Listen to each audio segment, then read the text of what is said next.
Aisha. Have you heard of Dadiji's nuske? I and my friends are here to share some Dadaji's and Dadiji's nuske with you. હવે જ્યારે શરદી થઈ હોય તે વખતના ઈલાજોમાં આપણે ઘરગથ્થુ ઈલાજો કરતા હોઈએ છીએ.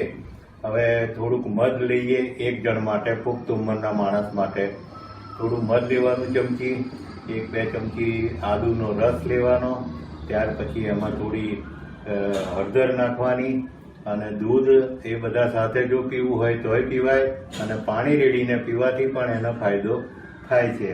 એવું સતત 2 વખત પીવાથી આપણને ત્રીજે દિવસે શરદી કફ બધું આરામ થઈ જતો હોય છે.